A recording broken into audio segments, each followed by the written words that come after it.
Okay, we're live. Hello and welcome to Cinema Savvy. This is myself, George, not joined by Chris, not joined by Tate, sorry. And today I'm bringing you a review of the new reboot of the classic TV series Baywatch, starring my favorite Dwayne The Rock Johnson. I'm even wearing a Rock top, if you can kind of see it there. Everyone knows I'm a massive fan of The Rock. This is not part of my Rockathon series. I literally just got out of the cinema about half an hour ago, and I'm bringing you a review by myself. So this is new, this is live, bear with me. I'm going to be going through your comments if everyone wants to comment on it, but it's not going to be as long as the reviews. This is a comedy. Comedies are very different to review. But it's directed by Seth Gordon, who directed Horrible Bosses. For those that haven't seen that, it's a very funny film. And as it's a kind of reboot of the classic TV series, my thoughts going in, obviously the main reason I've chosen to watch this film is because it's starring The Rock. I'll watch anything The Rock's in. A lot of people like that. The trailers, they were okay. There was one or two laughs. There wasn't many, and that's always a bit of a fright going into comedies, especially when the critics have annihilated this review. I think it's on 20% on Rotten Tomatoes. It's not brilliant, and hopefully it can do better than that. But yeah, going into the film, I just wanted to like it. I wasn't expecting much from the film. I just thought, okay, if The Rock's cool enough, I'm going to enjoy this. Maybe I will, maybe I won't. And summed up, I did actually enjoy this, and I know a lot of reviews I'm always singing the praise and stuff like that, but with this, I genuinely did enjoy it. I laughed quite a lot more than I thought I would. There were some jokes which definitely didn't work, but there were a few jokes that did work. And as a comedy, I think I achieved the right amount of laughs. It wasn't at the start and then not again. It wasn't at the end and not before that. It was consistent throughout every couple of minutes. There was some good one-liners and there was some brilliant scenes, but I'm not going to go into spoilers. There will be a spoiler section. It'll be very, very short because I really has to do a spoiler section for a comedy like this. There are some funny things, but there's not too much I can actually talk about. Most of this is going to come down to the cast, but for those that don't know the plot, for those that have never heard of Baywatch, the story of this is devoted lifeguard Mitch Buchanan, the classic David Hasselhoff character, aka The Rock now. He heads with a brash new recruit. Together they uncover a local criminal plot that threatens the future of the Bay. Very comedy plottish, I guess you could say. That's even a word. There's always a comedy. Something's going to affect the cast. Something's going to happen. They're going to have to come together to solve the problem. It happens in every single comedy these days. And before I get into that, I'm going to talk about the individual characters. I've already mentioned The Rock. The Rock is the lead guy. He literally got this film greenlit.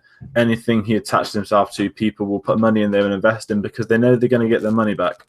And as a whole, I enjoyed him in it. Obviously, everyone knows I love The Rock. I've got a new series on the channel called The Rockathon where I watch all the films he does. He was better in this than I thought he would be. It's not as much about him as I also thought. He is the lead character in this, but it's not 90% The Rock, 10% some of the other guys, like a lot of his films. This genuinely felt, Zac Efron's Matt Brody with him, but these two were quite clearly the leads, but it wasn't as biased to The Rock as I thought. Yes, he is the leading man. He's the front cover all over the posters. He's The Rock, and I liked him in it. I thought he had an okay story arc. There's not so much you can do in a comedy with a guy that's a lifeguard. That's the key to this. These people are lifeguards, and there's not so much you can do. And as a whole thought, going into it quickly, I feel that this would have been better as a reboot of the TV series than a film. I'll get into the plot. It's more or less when it comes down to the villain, but I'll talk about Zac Efron as Matt Brody. I don't know about this. I wasn't the biggest fan of Zac Efron. I really love him in Horrible Bosses. I thought he was great in that. In this, he's playing the cocky, arrogant new guy. He was a former Olympic gold medalist who kind of cocked up his career, and he's ended up being this sort of selfish guy that's going to become a lifeguard because he has to. He doesn't really want to do it. And it's a very formulaic story arc. The selfish person that's obviously going to turn into a team player by the end of the film. It's more or less about the journey and how he does eventually become this person. And in all honesty, I didn't really like him in it at all. Zac Efron's an actor that obviously he grew up in High School Musical. If there's a High School Musical joke in this, The Rock calls him it. It did kind of make me laugh, but it's just a cheap joke at that, I guess. But I didn't like him in it. I think he's kind of there because obviously it's about people running in slow-mo. Zac Efron, he's like a good-looking guy, I guess you can say. Girls love him especially. And he kind of works being in a film like this, but I just thought what they did with him, they gave him too much and he hasn't got a fulfilling story arc as a whole. I'll get to that a bit later on. But then we've also got Alexandra Dario, who plays Summer.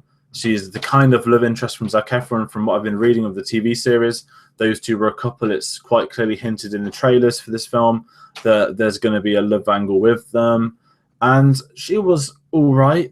She didn't have too much to do. She's exactly like she is in most of her films. Have you seen her in anything before? She started off in Percy Jackson. She was in that film of The Rock when the world was ending about 2-3 years ago. She played his daughter, and obviously he had a kind of cast into this with him, so that's quite clearly a personal thing. And she's all right. She's with Zac Efron for a lot of the scenes, but in terms of the female casting, she stands out the most. She's got the most lines. She's got the most to do, and she felt naturally suited to this film rather than one of the other cast members, which I'll be getting to later on. I'll just go for the rest of the main Baywatch crew. We've got, I think it's pronounced Kelly Rohrbach as CJ.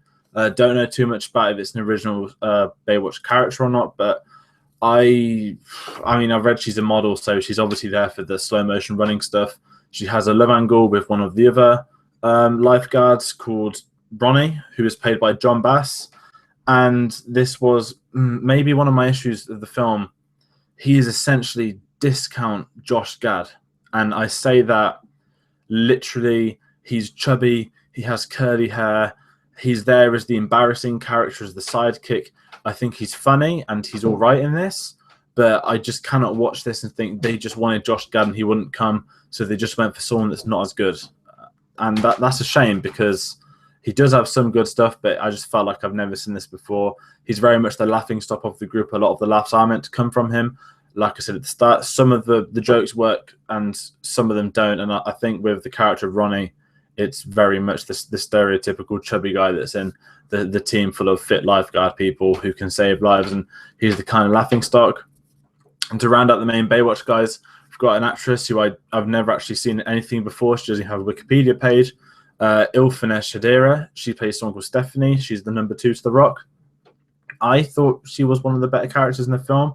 I think she's underwritten. Every scene she's in, she seems to work with the guys, but she doesn't get an awful lot to do, which is a shame because I feel there's a character that could have definitely had a bit more to do, and I feel that she was completely underused, especially compared to the rest of the Baywatch, where all the other characters have story arcs, and hers is literally she's the number 2 to The Rock.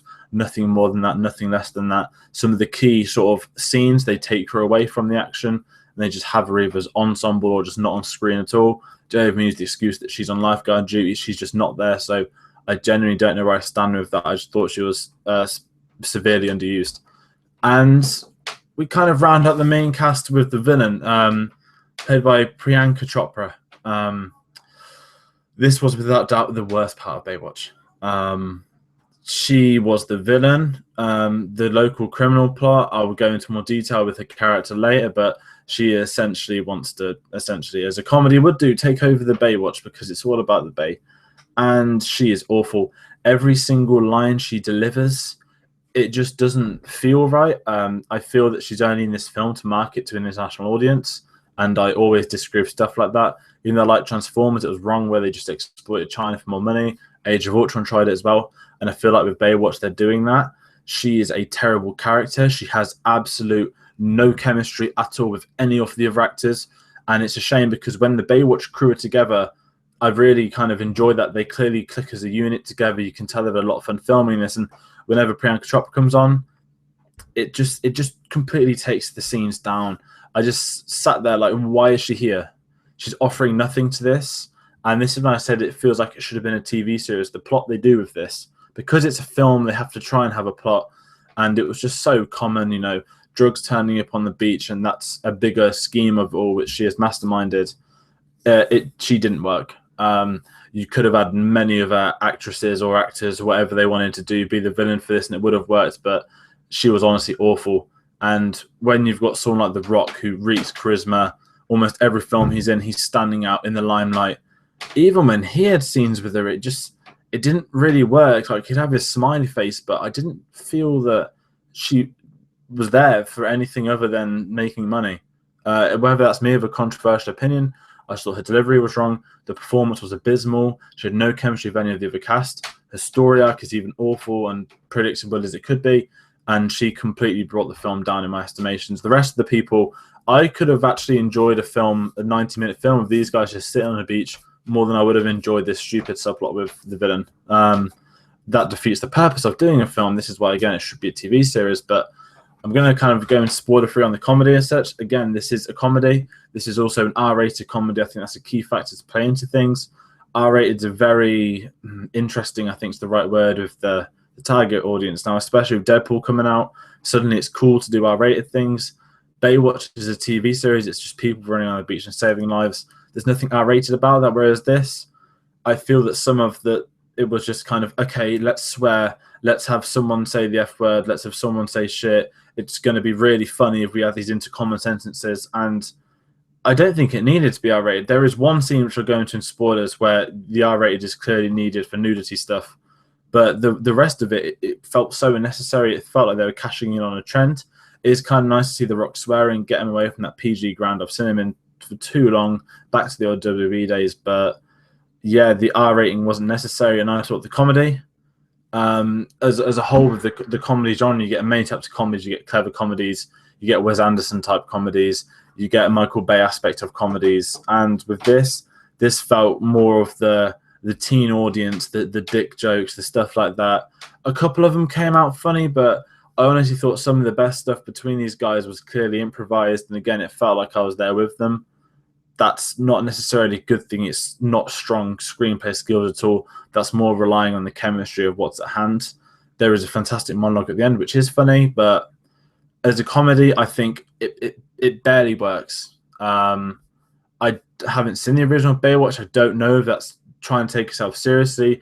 Everyone always says it's the greatest awful TV series. You don't know if you love it or if you hate it. And with this film, I kind of feel like I do enjoy it, but there are so many lines that feel forced, that don't work. But then you do get these great ones that do. They've got Hannibal Burgess in this film. For anyone that's seen any of his previous comedy stuff, he's without doubt one of the best stand-ups. And even he's wasted. He is one of the stronger scenes of the film, but he's wasted in this. And it doesn't help that he's got a scene with the villain. Again, awful chemistry. She even brings him down. But I feel that this film, they don't utilize the comedy aspect. I don't know what this film is trying to be. They're trying to be funny, but if they'd have stuck to cheesy action, then naturally comedy would have came within that. Whereas with this, they were just trying too hard, and ultimately that is its letdown. I'm not slagging this off as much as critics have, and I completely understand where they're coming from. A song that's only 20 years old, I feel that I am not necessarily the right age to watch this, but I was at a full screening. It's the first day it's come out in the United Kingdom. And there were a lot of laughs, don't get me wrong. There are a lot of people laughing. I said it before, I laughed a lot. A lot of things didn't work, but it clearly did for others. And I'd say as a whole, this comedy is certainly targeted towards the sort of 12 to 30 demographic. Again, critics, a lot of people are outside that branch, and I've got no issue with that at all.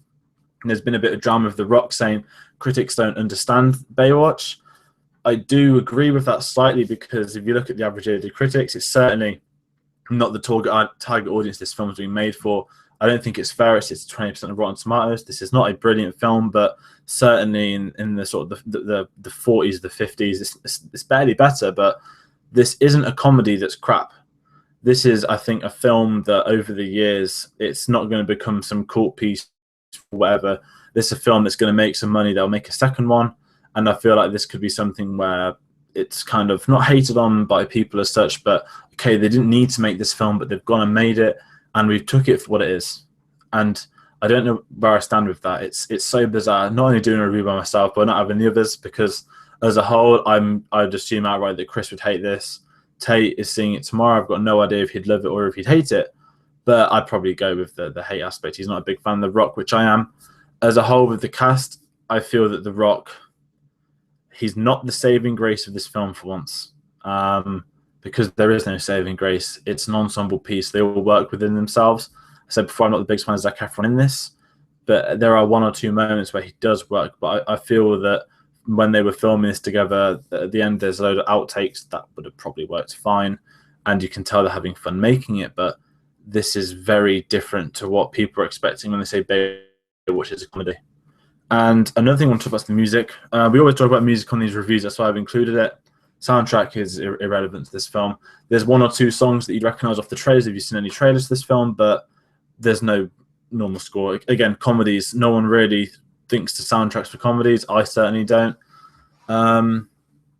But yeah, my final thoughts on Baywatch.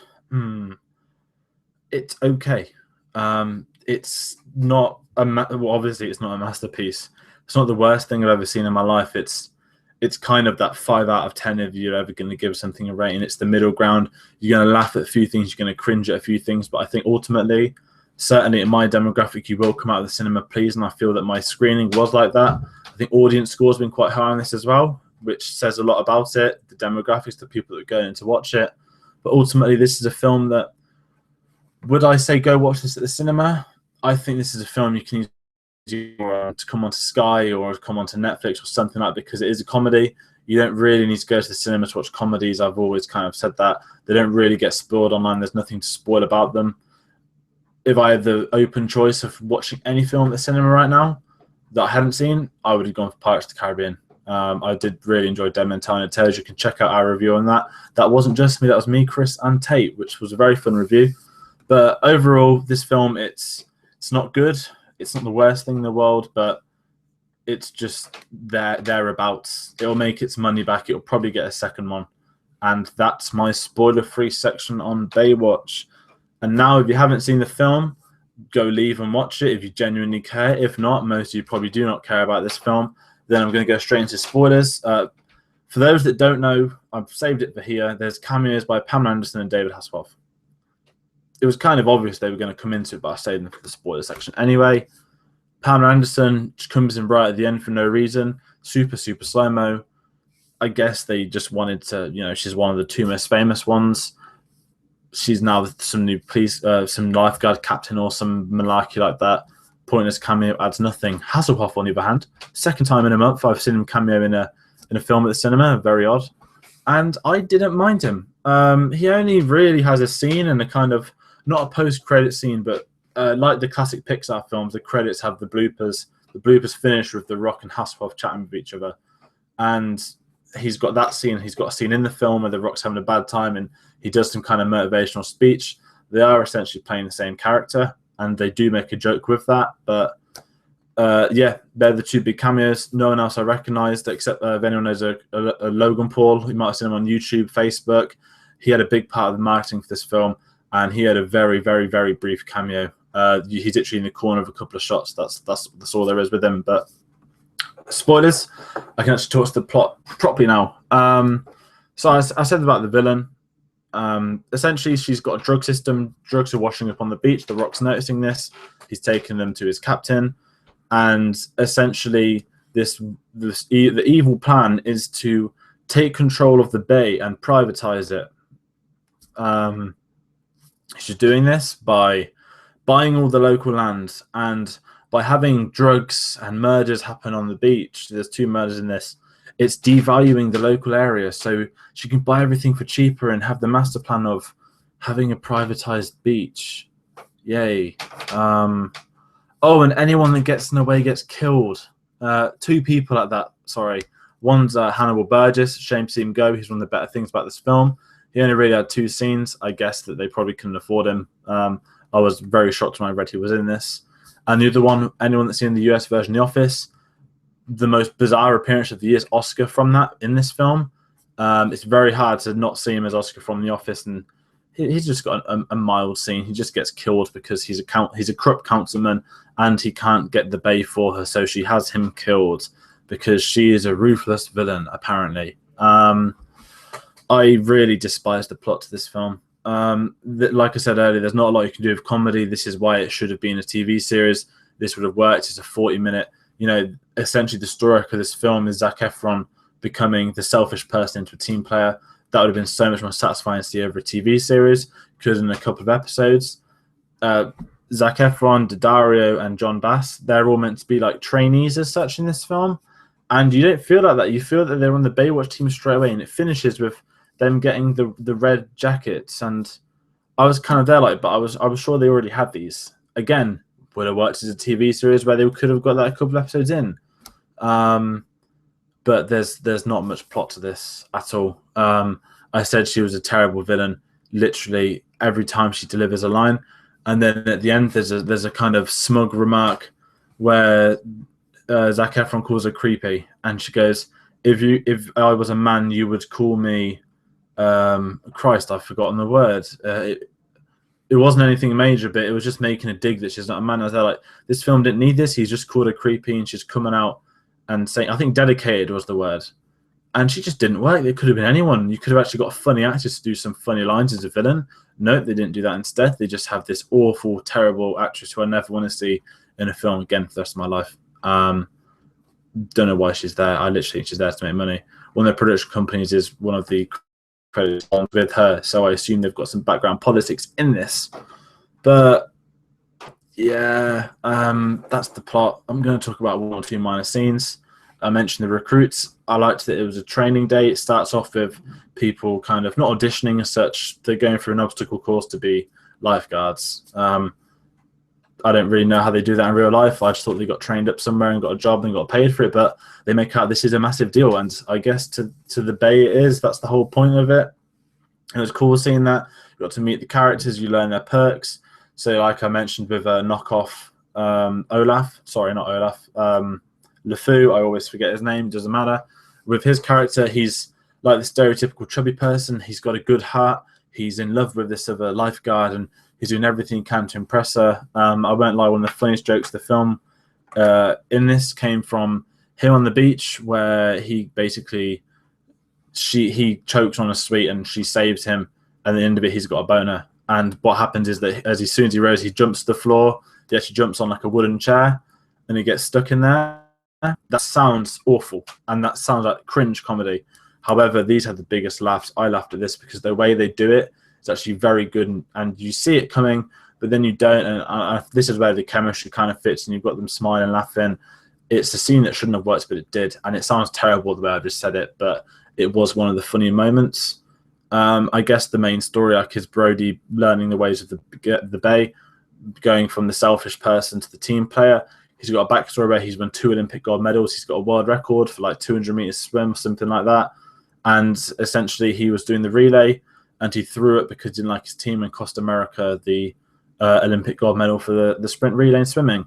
That's a kind of okay story arc. It was a bit, obviously Zac Efron, he's got a six-pack, he's ripped, so let's have him as an athlete, like the Michael Phelps of Baywatch.